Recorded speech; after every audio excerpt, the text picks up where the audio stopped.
everyone, I'm Chris Hernandez, and this is the Weekly Report, your look at news from the city of Kansas City, Missouri. Warmer weather brings lots of outdoor activities, and for Public Works, it's the start of street and bike lane construction.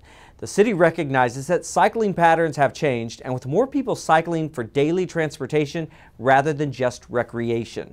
May is Bike Month, and these students from the East High Bike Club biked to City Hall last week for City Council recognition. Many new cycling projects are underway right now all across the city. We are building the first parking protected bike lanes on Armour Boulevard between Broadway and Main. Similar features are coming soon to Benton Boulevard between St. John Avenue and Blue Parkway. The downtown loop bikeway is nearing completion, and the Paseo Boulevard bikeway is currently in the design phase. In fact, we'd like your input on that Paseo project, so 2 open houses have been scheduled. The first is Thursday, May 31st from 4:30 to 7 p.m. at the Greg Kleiss Community Center, which is located in the 18th and Vine District. Or you can attend the open house on Tuesday, June 5th from 4:30 to 7 p.m. at the Mohart Multipurpose Center, 3200 Wayne Avenue. And there's one more bike project to tell you about. The Gillum Road Project is hosting an open house on Wednesday, May 23rd from 5 to 7 p.m. at El Torreon KC, 3101 Gillum Plaza. The Gillum Road corridor spans from approximately Brush Creek on the south to 18th Street on the north. Mayor Sly James and the Deputy Mayor of Kabul, Afghanistan, signed a city friendship agreement this week. It's the first step towards what would be a historic sister city partnership. Agreements like this with a Middle Eastern city are rare, and one with the city of Kabul has never before been offered. Our Middle Eastern guests took a guided tour of the kcmo water treatment plant and then signed the agreement at City Hall. We have today a first step in bringing our cities and our country together to begin to explore building a relationship, how we can best work together, how we can best serve each other, and how we can reinvigorate the concept of being citizens of the world. I just am so excited today. I got the opportunity to spend a couple of years in Kabul not long ago, and truly fell in love with the city and the country itself. The people, they're wonderful, and I can't even hardly believe we're getting to do this today. Due to our recent history, we have a chance to reinvest and redefine our city and how to serve our people and how to serve the citizens of our city in Kabul. And through this friendship agreement with Kansas City, we will be opening a platform to learn from you and the experiences that you have in serving your people and turning your city into the beautiful, lovely city it is today. So I'm very grateful and very honored to be here today to represent my people and to have the honor of signing this friendship agreement.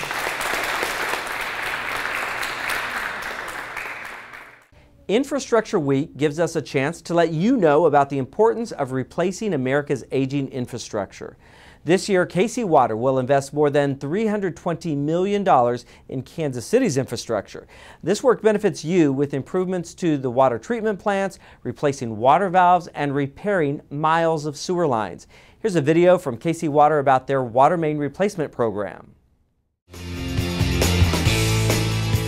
Every day, KC Water provides safe, clean, and reliable water to hundreds of thousands of customers. That drinking water gets from the treatment plant to your tap through a vast network of water mains. Because much of the system is decades old, KC Water is systematically replacing the pipes that are in the most need. This is a part of our commitment to replace 1% of the city's water infrastructure every year. KC Water's water main replacement program began in 2012 when Kansas City experienced a record number of water main breaks.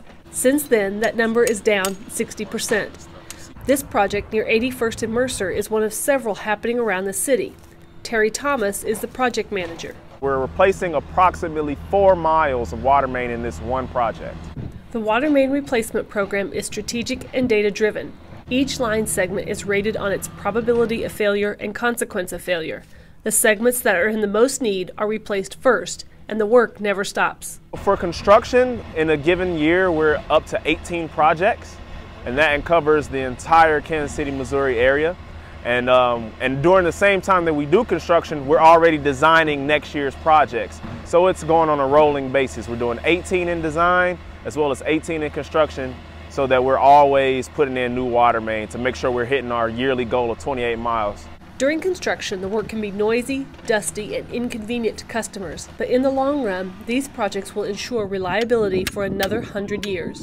We take pride in making sure that our customers get the best, cleanest possible water that they can have. So we're super excited to be a part of this, this program, and we hope that the customers enjoy the final product when they can take a nice cold glass of water on a warm summer day. For KC Water, I'm Brooke Givens.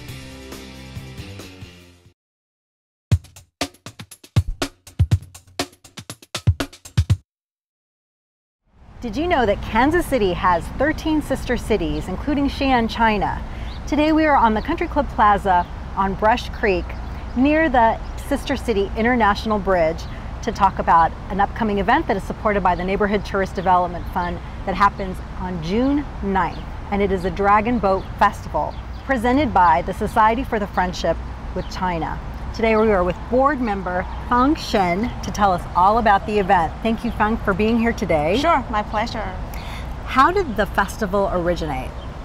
Well, in China, in the ancient Chinese history, the festival started by memorizing a very famous patriotic Chinese politician and poet, and his name is Qu Yuan. He was very well known, well respected by the people, but he was wronged and banished by his emperor. Then basically he lived during what's called the warning period of China, around the 400 to 200 BC, and eventually upon learning his country is falling and taken over by the Qing warriors, he, out of despair, he committed suicide by jumping into the Miluo River. And because the people loved him so much, they rushed to the boats and tried to save him. Then they throw rice dumplings into the river to try to prevent the fish from eating him. They also beat the drums, try to scare away the evil spirits. That's how it started. So year after year, people started memorizing him by having the Dragon Boat Festival. And those three things, which are the boat, the rice dumplings, and the drums, are the three symbols of the festival. So that got throughout the year, and today the Dragon Boat Festival is really something celebrated throughout China and other Asian countries as well. It also become an international sports. In Kansas City, it really is the brainchild of our organization's founder and past president, Bob Chen. He just thought such a great tradition, if we could bring it to Kansas City, becomes part of the unique culture of Kansas City, that would be great. That's how we started 14 years ago, and this year we celebrate the 14th event. And in addition to the Dragon Boat race, what other activities will people encounter when they come? Oh yeah, actually, other than the Dragon Boat race, there are lots of other activities.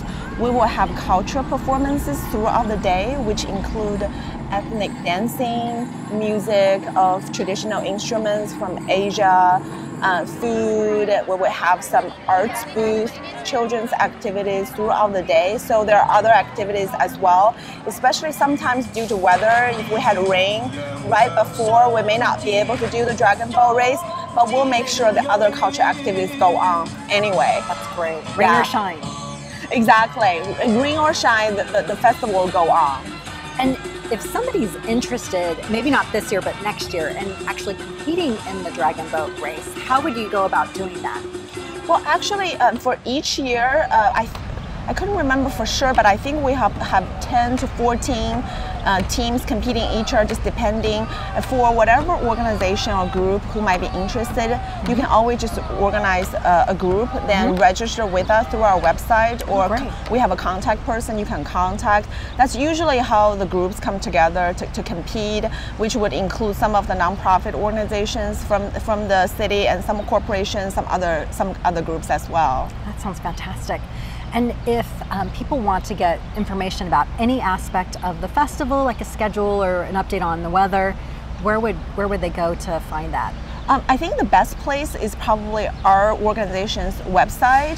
So if you would just Google Kansas City Dragon Boat Festival, it will bring you directly to our website, which is the website of Society for Friendship with China. But the Parks and Recreation Department does a fantastic job getting the latest information on their website as well, so that's a good place to find too. Wonderful.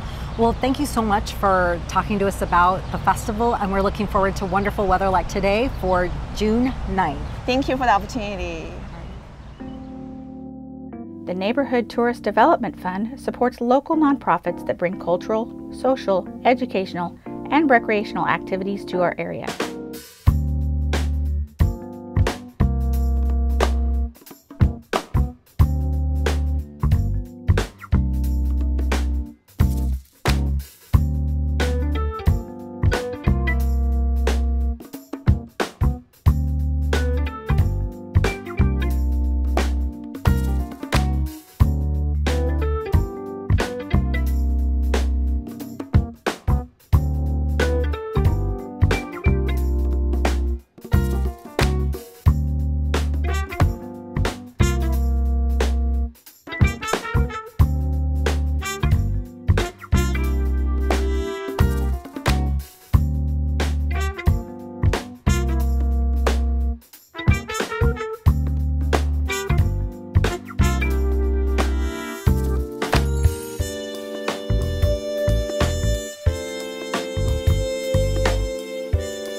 To learn about additional upcoming events, visit kcmo.gov/ntdf.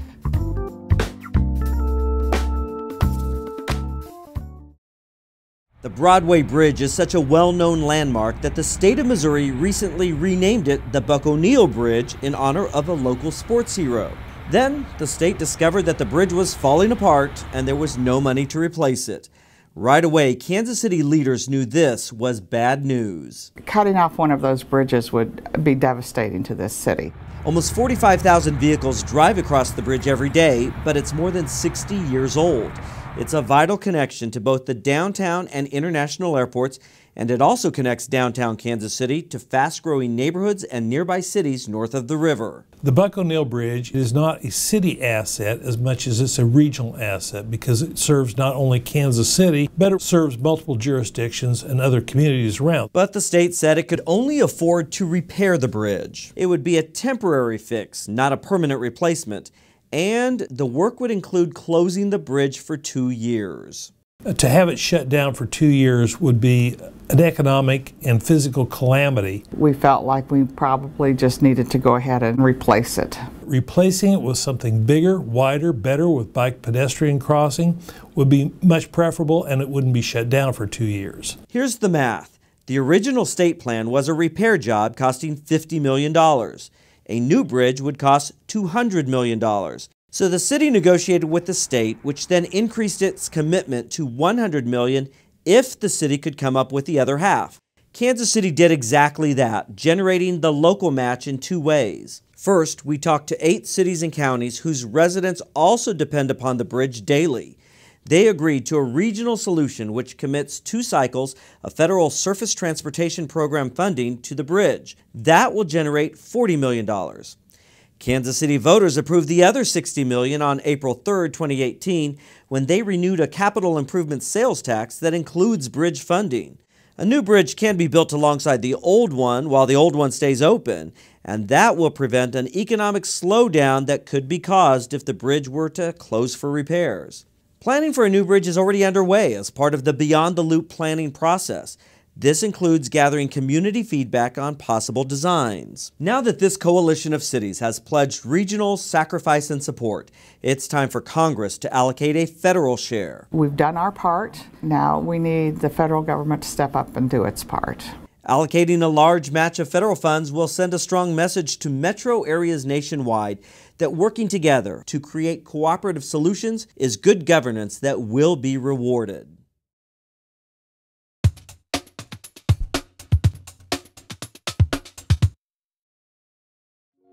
How long do you plan to live? It might seem like a strange question. But what if where you live determines how long you'll live? The Kansas City, Missouri Health Department has mapped it out. So you can see life expectancy by zip code for yourself. You are seeing a city on the move from 1999 to 2016. Social and environmental factors change over time. So does how long you'll live. Zip codes only a few miles away from each other can have a 13-year difference in how long residents live, which affects everyone's quality of life in Kansas City.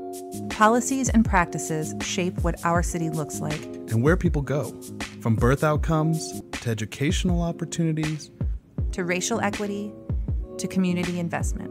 We must all innovate and collaborate to ensure every person has more health, more life, more KC. Join the discussion on social media.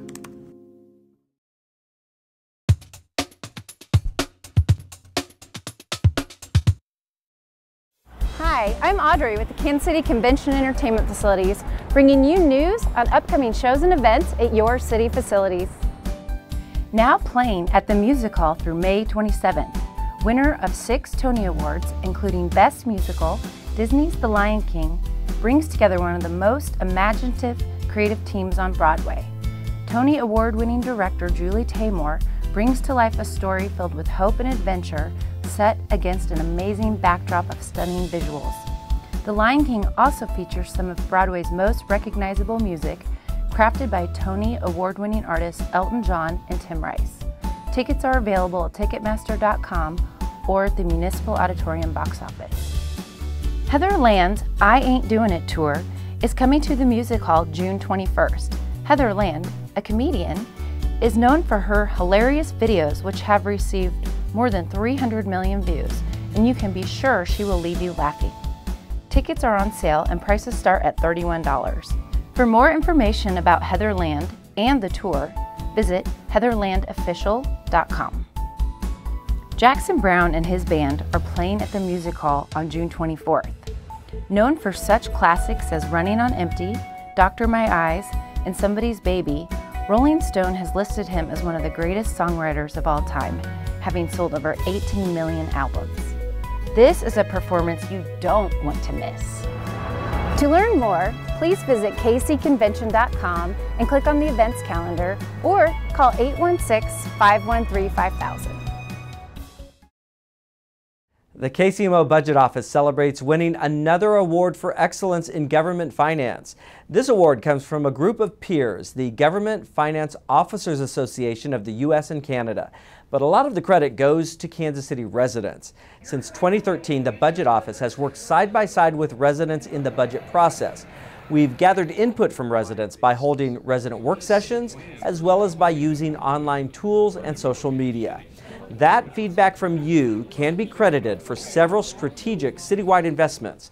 These include a $10 million bond issue to eliminate dangerous buildings and a $300,000 allocation to the Housing Court to help those cited for code violations to make home repairs. Also, the city added an extra cycle of mowing weeds at vacant lots because of feedback from residents. That costs $200,000 but fulfills one of your priorities.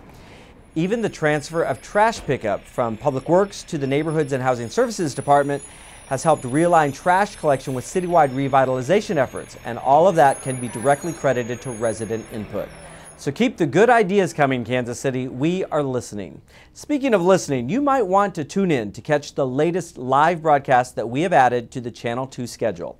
It's the Board of Parks and Recreation Commissioners meetings, which are held twice a month on Tuesdays at 2 p.m. They are now being broadcast along with all of the other City Council meetings that we air. And everything on Channel 2 is now live streamed on our YouTube channel 24/7. To get started with watching Channel 2, just go to kcmo.gov/channel2.